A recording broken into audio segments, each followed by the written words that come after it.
I'm Sarah Rubin. I'm Cindy Peace. And we are reporting to you live from New York. On Channel 5 News, 60 Minutes, giving you the best information. We just received confidential information about the mysterious Patient Zero. He goes by the name Gaetan Dugas. He's a flight attendant that travels around the world. And we have him here to tell us about GRID and how he has contributed to spreading it. And here he comes. Mademoiselle? Gaetan, what are your feelings on people blaming you for being the root cause of the GRID? Oh, the skin cancer? It's nothing. It's not my fault. All these beautiful men want me. They find me attractive. And who is going to deny anyone of my love? They want sex. I give them sex. Everyone is asking you to stop having sexual contact with people. Do you think this is how the disease is actually being spread? Honestly, I don't know. But until factual proof comes out, I can choose to tell my numerous lovers about this disease or not. They might figure it out by the dots on my skin. And if they are too stupid, it's their fault. How many people in the past year do you believe you have slept with? Baby, in my lifetime, I have slept with thousands of men. I'd say at least 250 of these gorgeous creatures in the past year. So how can you agree to do this interview if everyone is going to be throwing, per se, pitchforks at you later? It's not like I started this disease. I got it from someone. That person gave it to me, and I gave it to other people. It's a chain reaction in which the root remains unknown. So we heard the CDC asked you to give all the names of everyone that you have slept with. Do you believe this is remotely possible? Do you remember all the men's names? I am laughing at the question, mademoiselle. I have slept with people who I don't even know what they look like at the moment. If they were walking on the street, I wouldn't recognize their face. I gave the CDC 73 names. Now that took a lot of thinking. For all these people out there with this disease, what precautions would you advise people? Follow your heart, because without your heart, you would die. When were you diagnosed with Kaposi sarcoma? Are you my doctor or something? This is skin cancer on me. Give me the next question. Are you afraid at all about what is going to happen to you because of this disease? Afraid? No. This disease makes me want to make more love and live life to the fullest till the day I die. Ever since you were diagnosed with this disease, have any of your lovers turned you down because they don't want to catch it? You want to know my personal life now, mademoiselle? Okay, I will tell you. I'm not going to lie. Very few cowards have, but many others are with me. If we are going to catch this disease, do it in a creative way. What are your plans for the future, and what do you hope will be achieved? All anyone can hope for is a cure. I personally hope for the ability to continue living my life the same as before, and being able to demonstrate my love everywhere I go. Thanks.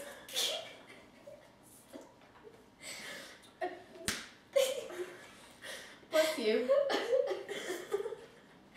Thanks, Gaetan. That's You're all we very have. That's all we have time for today. Next, I'm going to San Francisco to interview a wealthy woman who was just diagnosed with this disease. Catch you later. Gaetan out.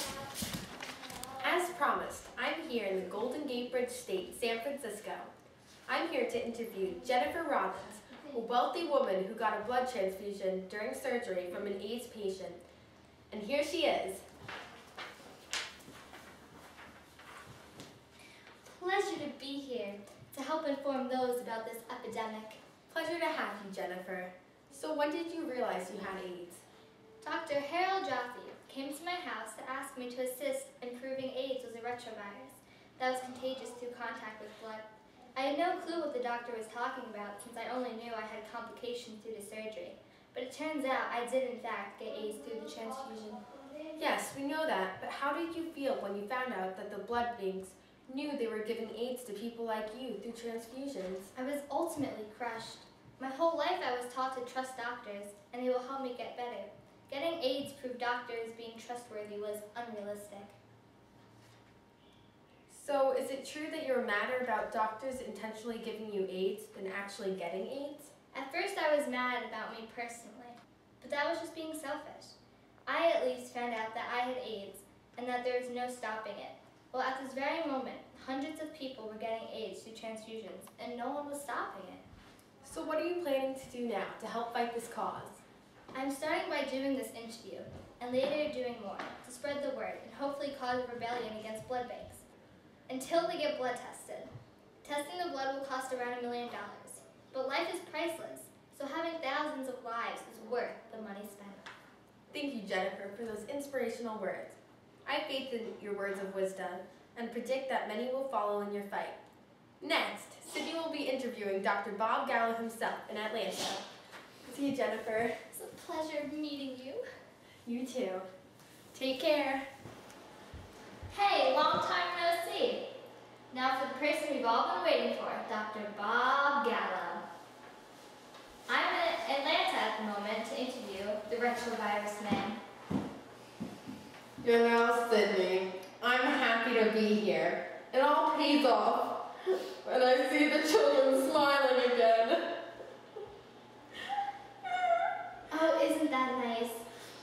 So we heard you had an inside scoop about AIDS. So tell us, Bob, what is going on concerning the controversy with the French?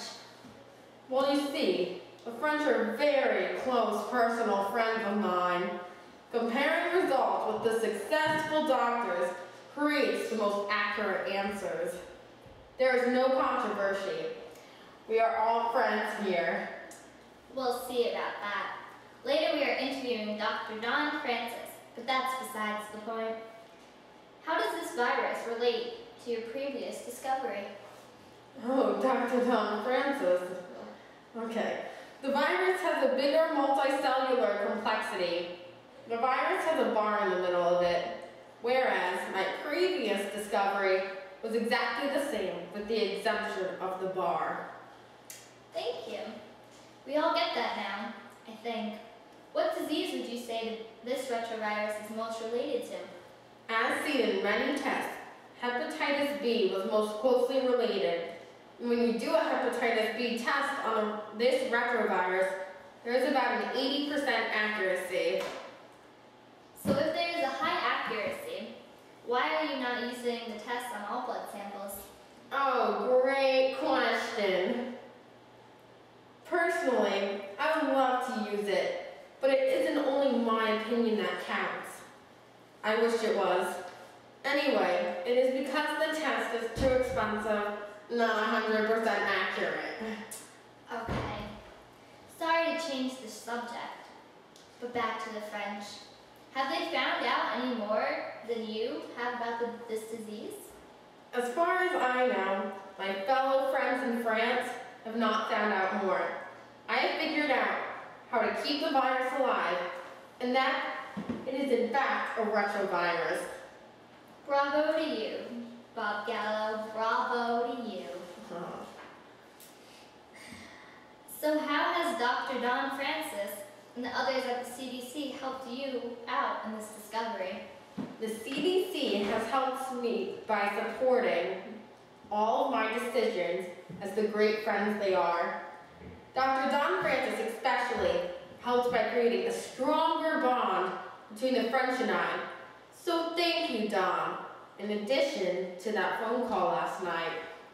Oh, so you and Don are close friends? Is that what I'm interpreting? Yes, and now thanks to Don, we're closer than ever. And apparently traveling to France together to reunite our one big happy family of doctors. Sounds nice. I wish I could come. When will there be a big announcement about how this disease is transmitted? Sydney, this is not my question to answer. It isn't my choice, but I think if we got the answers, everyone has a right to know. For the children. I'm getting the feeling that you like children. What children are at risk? Children that are hemophiliac seem to be most at risk, but there is also a theory that children can be born with it if a parent is AIDS positive. Oh, interesting.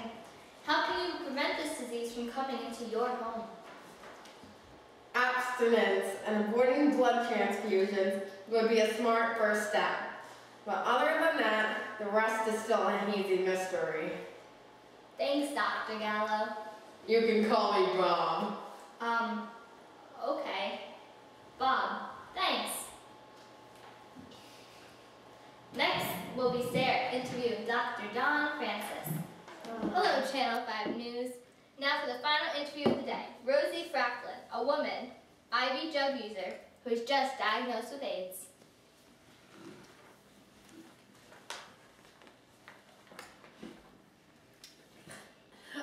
Rose Franklin. Yes, we know that, Rosie. How do you think your life will be impacted by being diagnosed with AIDS? Is this being recorded? Yes, Rosie, we are live. Oh, well, my mom doesn't, what's the word for it? Care? Yeah, it doesn't care about me.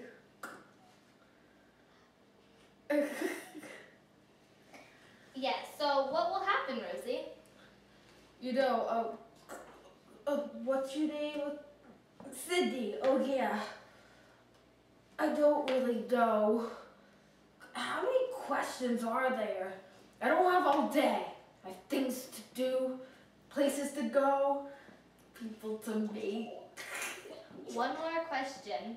Is there any other way you could have gotten AIDS? Have you ever had intimacy with an AIDS-positive person? No, not that I can recall. Thanks, Rosie. That's all we have time for.